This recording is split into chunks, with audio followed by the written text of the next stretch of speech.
Praise Lord, praise Lord, praise Lord, hallelujah, hallelujah.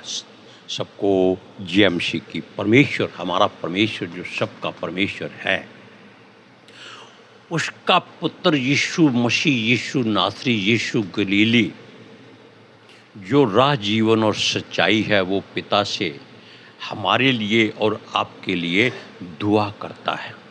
अब हम मिलकर प्रार्थना करते हैं।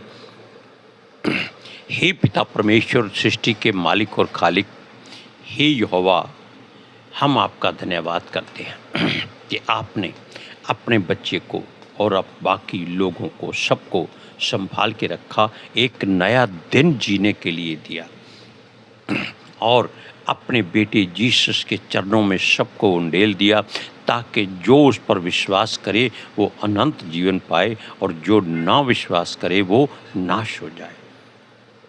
हम पिता परमेश्वर खुदावंद, जो प्रचार के लिए आपने वचन हमारे सामने किया है, हम उसको पितर आत्मा जी की सहायता से बोलेंगे। हम पितर आत्मा जी का स्वागत करते हैं और मिन्नत करते हैं, फरियाद करते हैं, रिक्वेस्ट करते हैं कि पितर आत्मा जी आइए और हमारा मुंह बन के इन वचनों को बोलिए, ताकि इनका सही सही गुणानुवाद हो सके, जो लोगों के हृदयों को छेद डाले और लोग उस पर विश्वास करें और अनंत जीवन पाएं। मेरी विनती, मेरी प्रार्थना जीसस के जलाली के दूत जीवित और पवित्र नाम में मांगते हैं, सुनो और कबूल करो, आमीन। अब हम आपको ये बात बताते हैं कि अगर आप यीशु पर विश्वास करेंगे तो आप इस संसार से मुक्ति पाएंगे। क्यों?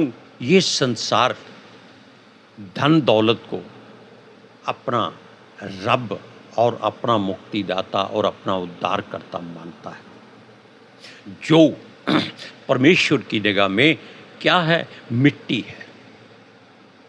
क्योंकि ये धन वो धन है जिसको कीड़ा खा जाता है, काई लग जाती है, चोरी हो जाता है और इसके बदले में आपकी हत्या भी हो जाती है। ये आपकी रक्षा नहीं कर सकता, आपकी सुरक्षा नहीं कर सकता। सुरक्षा केवल परमेश्वर अपने पुत्र के द्वारा करता है और उसने जगत से ऐसा प्रेम किया कि उसने अपना इकलौता पुत्र दे दिया। अब आप बताइए, अगर परमेश्वर आपके लिए अपना पुत्र दे सकता है तो आप उस पर विश्वास क्यों नहीं करते? क्यों आप उल्टी सीधी बातें करते हैं? क्यों आप ऐसी सोच रखते हैं कि भाई ये परमेश्वर का पुत्र नहीं है, ये आम साधारण मनुष्य है?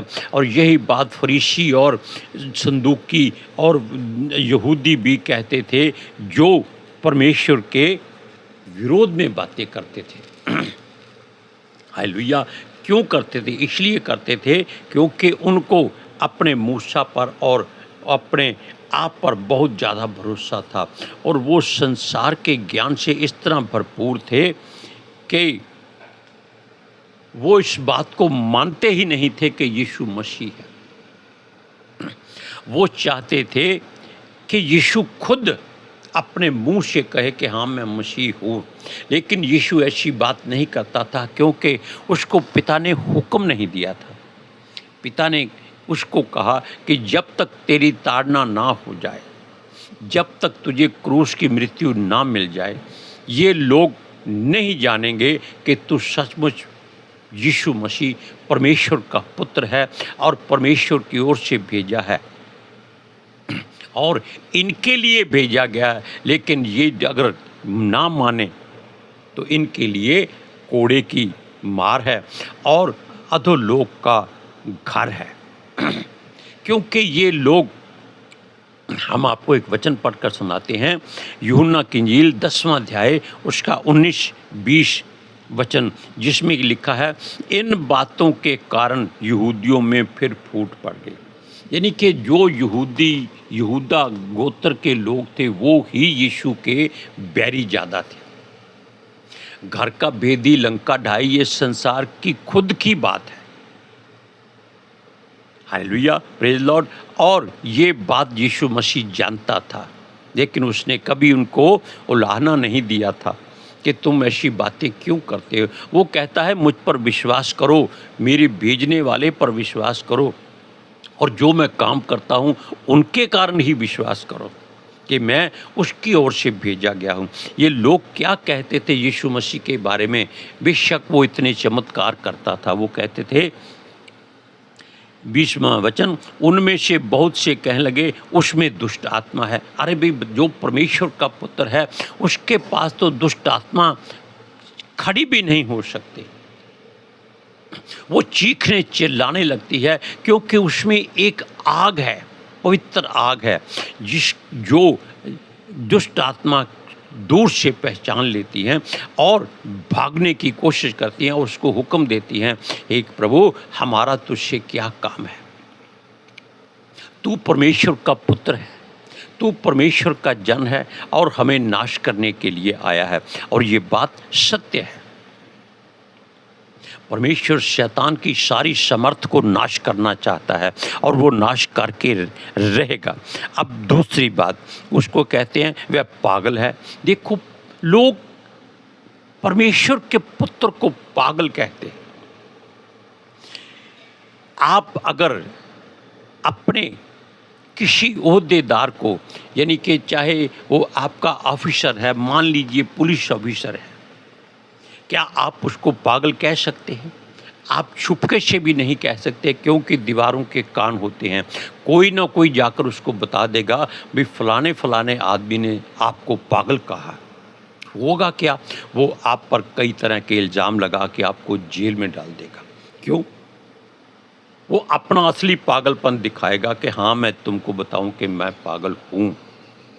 आप किसी जज के सामने कह दीजिए तुमको तो ज्ञान ही नहीं है, अक्ल नहीं है, तुम न्याय करना नहीं जानते, वो उसी समय आपको सिपाहियों के हाथ में दे देगा और कम से कम 3 साल के लिए जेल में बंद कर देगा।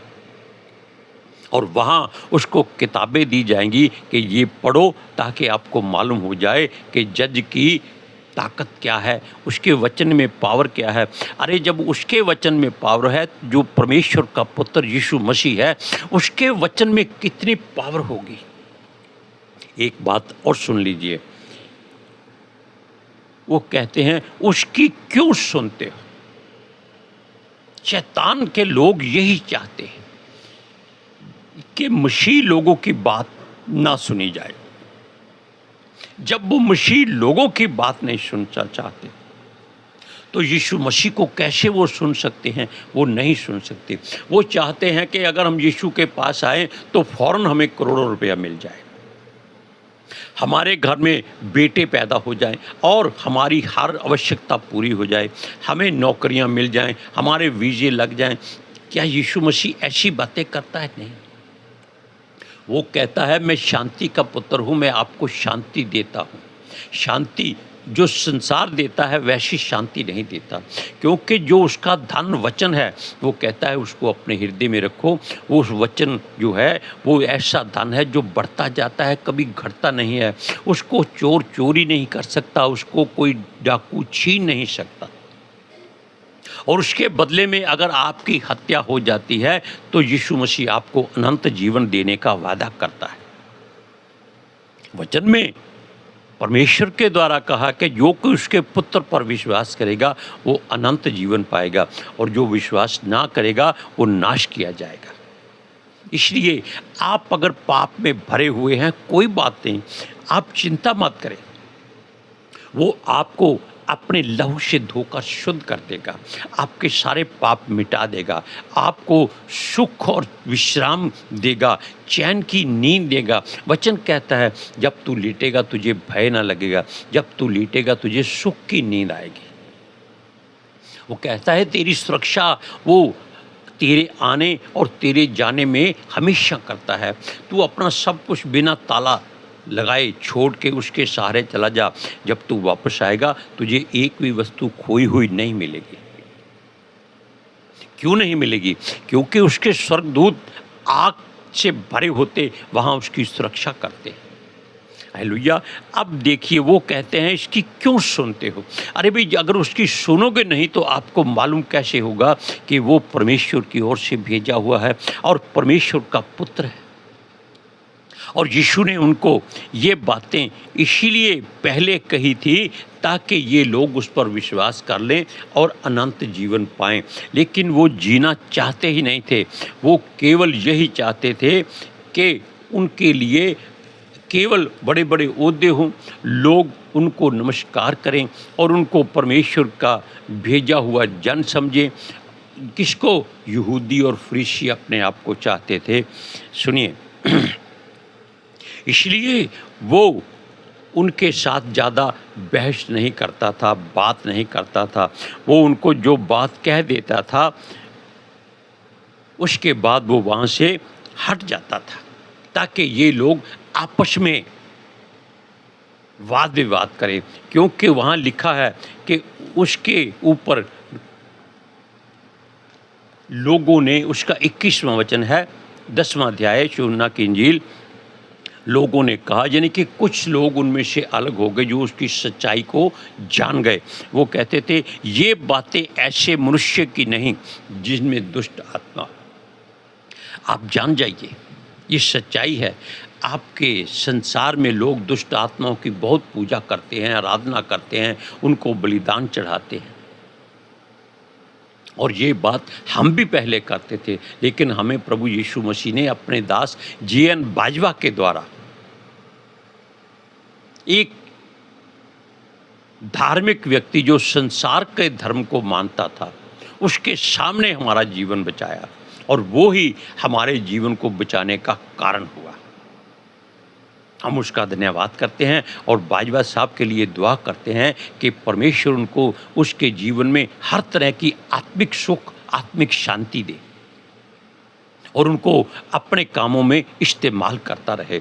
अब सुनिए, ये बातें वो लोग कह रहे थे, क्या दुष्ट आत्माएं अंधों की आंखें खोल सकती हैं? कभी नहीं खोल सकती। दुष्ट आत्मा को निकालने के लिए ये लोग, संसार के लोग, उससे बड़ी दुष्ट आत्मा उसमें डाल देते हैं।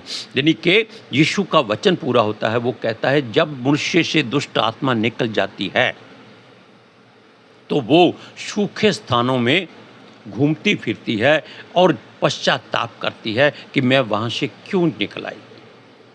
लेकिन तब वो निर्णय लेती है कि मैं उसी घर में वापस जाऊंगी, क्योंकि जिस घर में वो आई निकली थी उस घर का स्वामी फिर वापस अपनी बुराई में लिप्त हो चुका था कि अब दुष्ट आत्मा निकल गई है, आनंद से रहने लगा था और चैन और सुख पाने लगा था और उसको मालूम नहीं था कि उसको यीशु ने छोड़ दिया है, उसका घर खाली हो चुका है, बेशक सजा सवारा है और दुष्ट आत्मा अपने से 7 गुना और जहरीली दुष्ट आत्माएं लेकर उस घर में प्रवेश करते और उस मनुष्य का अंजाम पहले से 8 गुना ज़्यादा बुरा हो जाता है।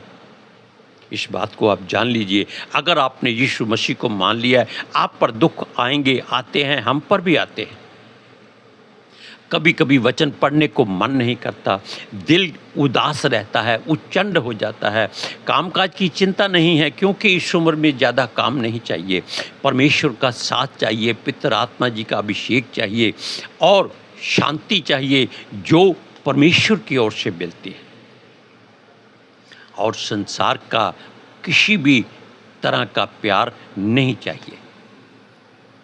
अब सुनिए इस बात को, वो दुष्ट आत्मा कभी भी आपका भला नहीं कर सकती और यीशु मसीह की जो बात है वो आप सुन लीजिए। ये संसार केवल मुंह से उसको प्रभु प्रभु कहता है और उसके हर बात को केवल अपने फ़ायदे के लिए सोचता है, किसी और के लिए नहीं। 17 अध्याय में यीशु मसीह कहता है कि अनंत जीवन यह है, यानी कि 17 अध्याय का 3रा वचन, अनंत जीवन यह है कि वे तुझ एकमात्र सच्चे परमेश्वर को और यीशु मसीह को जिसे तूने भेजा है जाने। लेकिन ये लोग नहीं जानते, ये नहीं मानते, ये कहते हैं उनके ही प्रभु जो संसार के ईश्वर हैं वो ही है और इनके प्रभु तो आपस में ही लड़ते रहते, वो किसी का क्या भला करेंगे।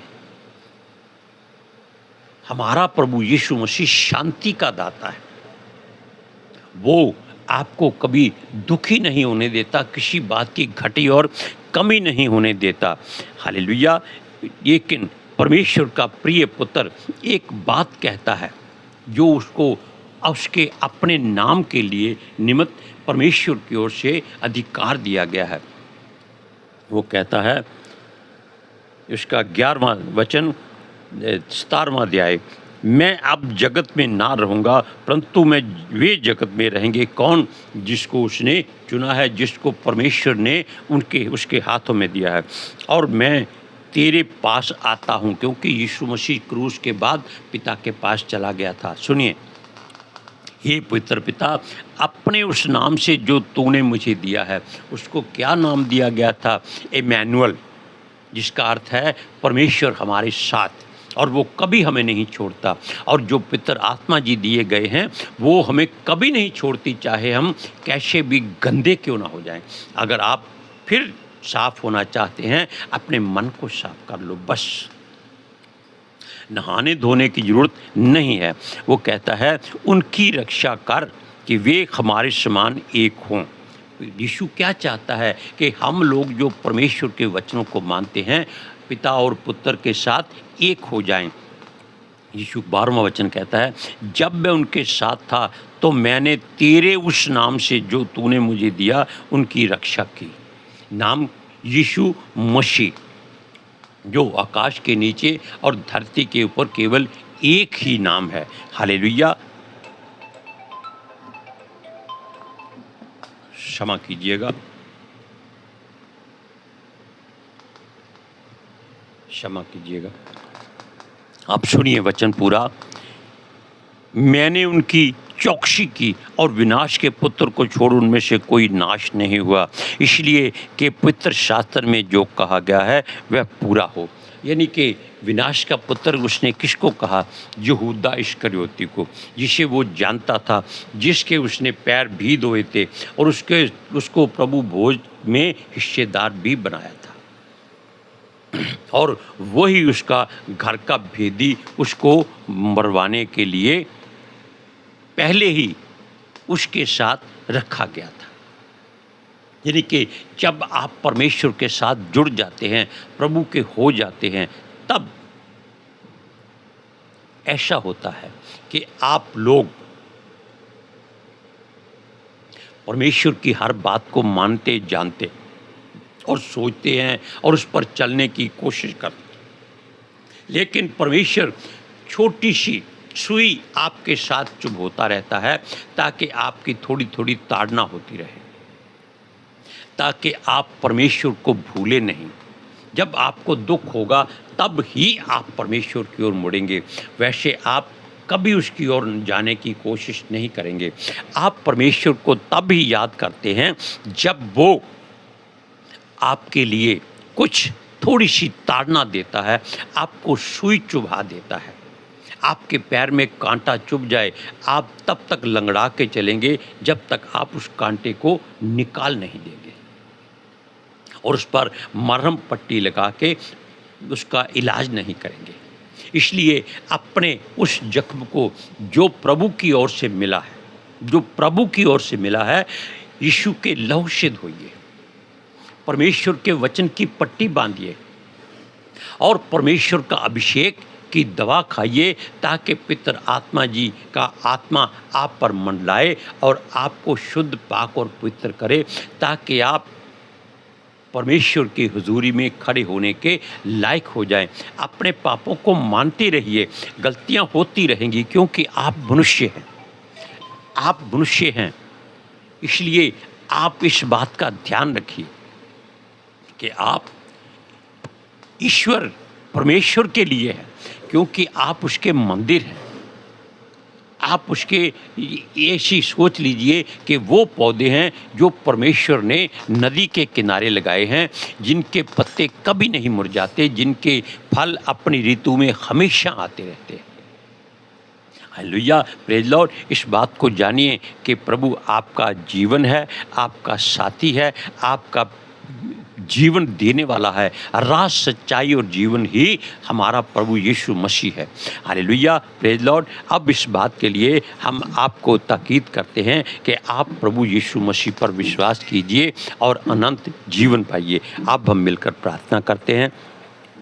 हे पिता परमेश्वर, हे सृष्टि के मालिक और खालिक, हम आपका धन्यवाद करते हैं कि आपने अपने बच्चे को रात की जो तनाव था उसको दूर किया और अपने बच्चे को फिर से अपने आपके वचन बोलने के लिए उकसाया, ताकि आपका बेटा आपके ओर से उदासी महसूस ना करे, आनंदित रहे, प्रफुल्लित रहे। और इसके लिए हम लोगों के लिए भी दुआ करते हैं कि जो भी इन वचनों को सुने वो अनंत जीवन पाए और आनंदित रहे। हम पिता आत्मा जी का स्वागत करते हैं, धन्यवाद करते हैं, क्योंकि उन्होंने हमारा मुंह बनकर इन वचनों को बोला और हमें आनंदित किया, ताकि हम परमेश्वर से अलग होने की कोशिश ना करें और हम उसके मार्गों पर चलते रहें। हमारी विनती, हमारी प्रार्थना जीसस के समर्थी जलाली के दूत जीवित और पवित्र नाम में मांगते हैं। सुनो और कबूल करो। आमीन, आमीन, सुम्मा आमीन।